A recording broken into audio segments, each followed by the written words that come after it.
म्हणतात की माहेरी जोपर्यंत आई वडील आहे तोपर्यंत मस्त असं सुखाचा उपभोग करून घ्या. तसं तर करतात म्हणा, भाऊ भावजं करतात, वहिनी लोक करतात, पण ते गेल्यानंतर पण आई वडिलांची जी माया असते ना, त्यांच्यासारखी माया या जगात कुठेच आपल्याला मिळू शकत नाही. एकदम निर्मल आणि पवित्र नातं जे असते ना, ते म्हणजे की माय लेकीचं. आता आता मुलगा पण त्याच्यात आलाच म्हणा. आता माझे बाबा तर नाही राहिले, पण माझी आई कोणतीही कसर सोडत नाही. मी जर माहेरी गेली ना, तर प्रत्येक इच्छा ती पुरवण्याचा प्रयत्न करते. मला स्वतःहून विचारते की तुला काय खायचं आहे, काय नाही. आणि कुठेही जाते ना, तर कधीच खाली बसत नाही. आतापर्यंत 15 दिवस माझ्याकडे होती म्हणा, 20 दिवस राहिली माझ्याकडे. त्याच्यानंतर आता मी पण तिच्यासोबतच मग आम्ही सुट्ट्या सेलिब्रेट करायला चाललो गेलो. आता तर हे सोबत आहे तर तेवढं काही टेन्शन नाही म्हणा. आता 3-4 दिवस आम्ही इथे मस्त राहणार आहोत आणि माहेरचा उपभोग तर मी घेणारच आहे. माझ्यासोबत हे आहे तर मला अजूनच टेन्शन नाही. नाहीतर हे आले नाही तर मग टेन्शन राहते की घरी जायचं आहे, हे आहे. आता मुलांच्या सुट्ट्या पण आहे, त्यामुळे परतच टेन्शन नाही. 4 दिवस निवांत मी राहणार आहे. तर इथे ना आल्यानंतर ना आईची पूर्ण तयारी म्हणजे सांबारवडीची तयारी तिथे सुरू होती. माझ्या ताईकडे आम्ही आलेला होता. तिने इथे मस्त असा स्वयंपाक बनवलेला होता.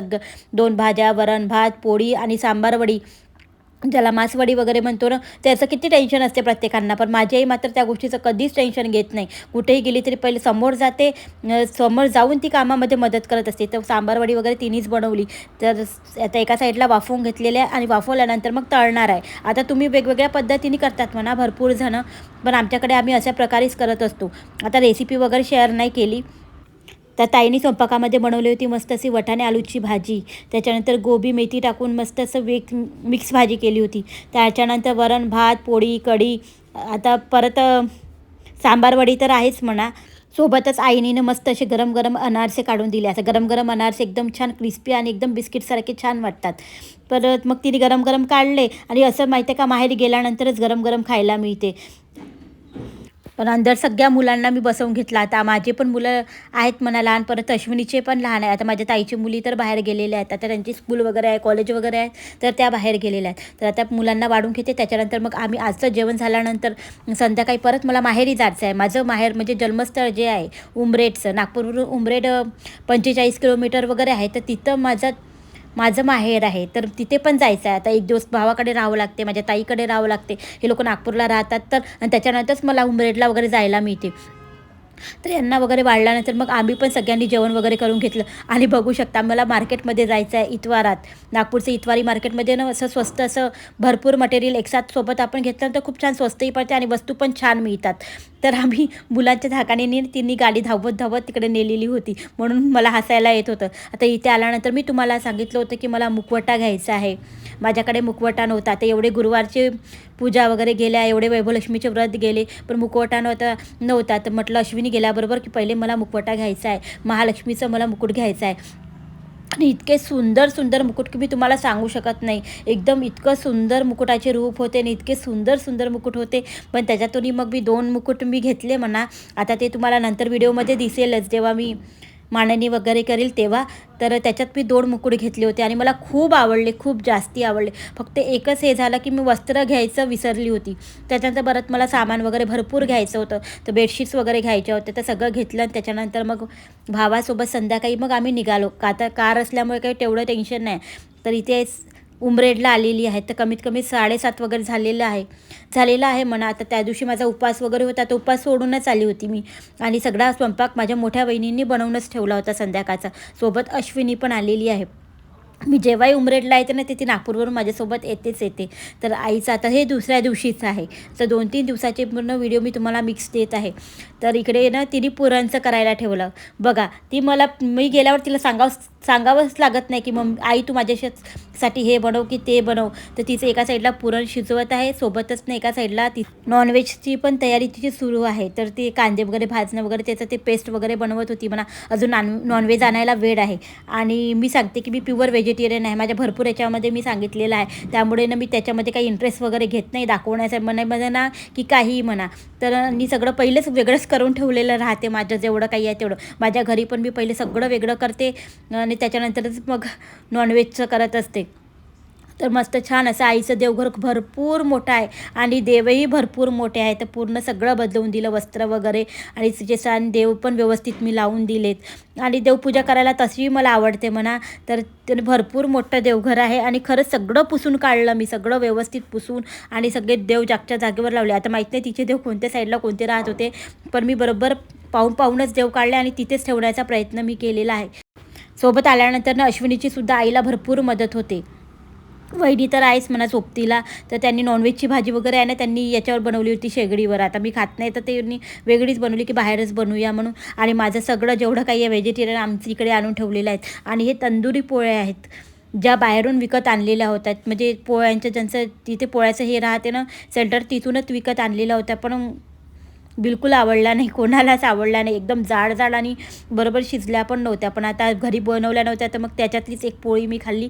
आणि सोबत अश्विनी म्हणत होती की तुमच्याच हातची मला मेथीची भाजी खायची आहे. तर मग मी म्हटलं तुम्ही घरी त्या दिवशी जशी बनवली ना म्हणे तशीच मला खायची आहे. तर मग मेथीची भाजी मी बनवली आणि मग बाकीचा स्वयंपाक तर अश्विनीनीच केलेला होता. चला मग. आणि हे वहिनी आणि आई वगैरे ह्या दोघीजणी नॉनव्हेज वगैरे खातात. तेच मी तिला चिडवत होती की तुम्ही ते खाणार आहे बा म्हणून. तर त्याच्यानंतर ना आता सगळं झालं वगैरे म्हणा, संध्याकाळचा टायमिंग होता. तर अश्विनी पण यावेळेस निघून गेली कारण की मयूर पण चालला गेला होता. तर तिला टिफिन वगैरे घेऊन जायचं होतं. तर आईची फ्रीज भरपूर खराब झालेली होती. तर वहिनी भांडे घासतच आहे म्हणा. मी पूर्ण शेल्फ वगैरे काढले आणि त्यांनीच मग ते शेल्फ वगैरे सगळं घासून दिलं. पण माहीत नाही हे काय होतं, तर याचं पूर्ण जे काही लिक्विड आहे की काय आहे माहीत नाही, ते सांडलेलं होतं पूर्ण खाली आणि त्यामुळे फ्रीज खूप खराब दिसत होती. आई घरी नव्हती तर चला म्हटलं आता हाता लागला साफ करून देऊया. तर मी काय केलं, शॅम्पू आणि लिक्विड वगैरे घेऊन छान असं स्वच्छ असं अंदरून घासून दिलं आणि वहिनीने शेल्फ वगैरे घासून दिले. तर आता म्हटलं स्वच्छ करायचंच आहे तर पूर्ण स्वच्छ करून घेऊया. मग बाहेरून पण छान असं मी पुसून घेतलं. आणि आईनी ना माझ्याकडे आली होती तर तिने ना फ्रीजचं कवर घेतलेलं होतं. आता स्वच्छ करतच होती फ्रीज, तर आईला म्हटलं की दे ते कवर, आता नवीनच कवर मस्त असं फ्रीजवर टाकूया. आणि खरंच कवर खूप छान होतं, मला आवडलं. आता फ्रीज तर स्वच्छ झालेलीच आहे. मग तिला मी हेच बोलत होती की आई याच्यानंतर फ्रीजवर तू कोणतीही वस्तू वगैरे ठेवशील नको. ठेवायची राहिली तर एखादी टोपली ठेवायची, जर सामान वगैरे त्याच्यात टाकायचं राहिलं तर. माझ्याकडे मी ठेवत असते एक टोपली कायम, त्याच्यामध्ये चाब्या आहे, कोणत्या अशा छोट्या मोठ्या वस्तू आहेत. तर मग फ्रीजवर ठेवण्यापेक्षा असं वाटतं की त्या टोपलीमध्ये राहील तर बरं राहील. तर तेच मी आईला सांगत होती. अशा प्रकारे तिची पूर्ण फ्रीज अशी मस्त स्वच्छ झाली, एकदम व्हाईट दिसत आहे आणि एकही डाग दिसत नाही. आपण ना छान असं स्वच्छ पुसलं ना शॅम्पूनी म्हणा की लिक्विडनी म्हणा तर छान स्वच्छ होऊन जाते. त्याच्यानंतर हे परत तिसऱ्या दिवशीचं आहे. तर दुसऱ्या दिवशी आई स्वयंपाक करणार होती तर म्हटलं छान असं वांग्याचं भरीतच बनवून आई, तू मस्त अशी शेगडी पेटवतेस भात. तर मग तिने वांग्याचं भरीत केलं आणि वांग्याच्या भरीतसोबतनं नागदिवाळीमध्ये कसे दिवे बनवतात तसेच दिवे वहिनीनी बनवले. सोबतनं पोळ्यासुद्धा, वाफेवरच्या पोळ्या पण ती करणार आहे. पहिले तिने पोळ्या लाटून घेतल्या, त्याच्यावर तेल वगैरे लावून त्याचा रोल वगैरे करून त्याला एकावर एक करून ठेवलं आणि मग त्याला वाफवणार आहे. त्याला वाफेवरच्या पोळ्या पण खूप छान टेस्टी वाटतात भरीतसोबत. तर काही दिवे केले तर काही पोळ्या केल्या, सोबत कढी ही शेगडीवर होऊनच राहिली. तर कालच आईने पुरण वगैरे शिजवून ठेवलेलं होतं, पुरण वगैरे. तर काल नाही बनवली पोळी वगैरे कारण की नॉनव्हेज वगैरे होतं तर राहू दे म्हटलं. तर आज पुरणपोळ्या वगैरे बनवणार आहे. तर पूर्ण स्वयंपाक वगैरे झाला आणि वहिनीनीच गरम गरम पुरणपोळी केली. आता थोडंसं आईला बाहेर काम होतं बँकेचं तर ती बाहेर चालली गेली. तर मग वहिनीनीच छान अशी गरम गरम पुरणपोळी वगैरे केली त्याच्यावरून आणि भरपूर असं तूप टाकून पुरणपोळी खरंच खूप छान वाटते. आणि पुरणपोळी म्हटलं की आपल्या महाराष्ट्रीयन सणाची नेहमीच आठवण येत असते. पण सणाची वाट न पाहता आई कधीही पुरणपोळी बनवून खाऊ घालत असते. पुरणपोळी आणि त्याच्यावर साजूक मस्त असं तूप, सोबतच आपलं आयतं जर असं पोळी मिळाली तर मग तर काही विचारूच नका. घरी तर आपण तसंही बनवतोच म्हणा.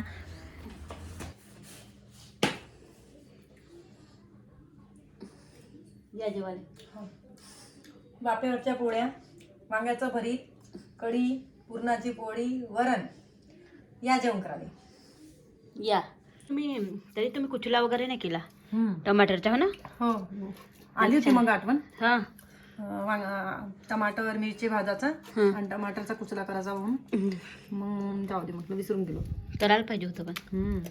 हो ना, मला पण आठवण आली होती बघा. त्यात हे शेगडी तर पेटलीच आहे इथं. मस्त छान टाकून दिली असेल तर. सायंकाळी सायंकाळी करू आपण. टाकून देतो. हो. सायंकाळी यायचं अजून काही वेगळं प्लॅन आहे? आता हा संध्याकाळी 5चा टायमिंग वगैरे असेल त्याच दिवशीचा बरं का. तर इथे बघू शकता तिचं परत चालू झालेलं आहे. तर इथे ना आता ती चकल्या बनवणार आहे. तर त्यासाठी ना तिने उकड काढलेली आहे. जसं असं फिंगर पापडचे वगैरे उकड काढतो ना, तशीच तिने आता उकड काढली आणि याच्यात ती चकल्या बनवणार आहे. तिच्या हातच्या चकल्या तर खूप टेस्टी आणि क्रिस्पी होतात आणि खूप नेहमीच छान बनतात. तर तिने ना एकटीच करायला सुरुवात केलेली होती. तर दे म्हटलं थोडीशी मदत करते. तर मग काय केलं ना तिने, पुन्हा कागद वगैरे दे म्हटलं कापून घे. कागदावर कसं मग छान असे मी त्याचे काप केले आणि त्याच्यावर एका याच्यावर मग मी टाकत गेली. न्यूजपेपर म्हणा की तुम्ही काही घेऊ शकता. इथे तिने न जुलं कॅलेंडर होतं तर ते घेतलेलं होतं. तर एका याच्यावर टाकत घेतलं की एक उचलायचं आणि भराभर टाकायचं. असं केल्यासारखंही वाटत नाही. तर मग मी तिला पूर्ण चकल्या जेवढ्या काही आहे तेवढ्या मी तिला आज पिळू लागल्या आणि मग तिने तळून काढलेलं आहे तेलामध्ये. तर वहिनी सध्या कामात आहे. त्या ब्लाऊज वगैरे शिवत आहे. आता मी तुम्हाला दाखवेलच म्हणा समोर. तर ते तिकडे ब्लाऊज वगैरे शिवत आहे. तर हिचं इकडे चालू होऊन गेलं होतं. तर आज तिने उकड काढून करणार होती. तर दुसऱ्या दिवशी ती साधे पण करणार होती. जसं आपण तेलाचं मोहन वगैरे टाकून जसं बनवतो ना, ते सुद्धा करणार होती. तशी तिने 2 प्रकारच्या चकल्या तिने यावेळेस केलेला होता. आणि इतकी एनर्जी तिच्यामध्ये कुठून येते तर मलासुद्धा विश्वास बसत नाही. तर बघू शकता मस्त अशी गोल गोल आणि क्रिस्पी आणि कुरकुरीत चकली तिने बनवलेली होती. आणि जी उकड काढून केलेली चकली तर मग काही विचारूच नका. आंधळू छान अशी पोकळ असते, खायला छान अशी कुरकुरीत असते. तर इथे वहिनी ब्लाऊज शिवत होत्या आणि हे ब्लाऊज माझंच आहे. माझे काही भरपूर असे ब्लाऊज मी यांच्याचकडून शिवून घेत असते. तर मला जायचं आहे म्हटलं तर लवकरच लवकर त्या कंप्लीट करून देणार आहे. चला मग मी इथेच व्हिडिओ साईन करते. बाय.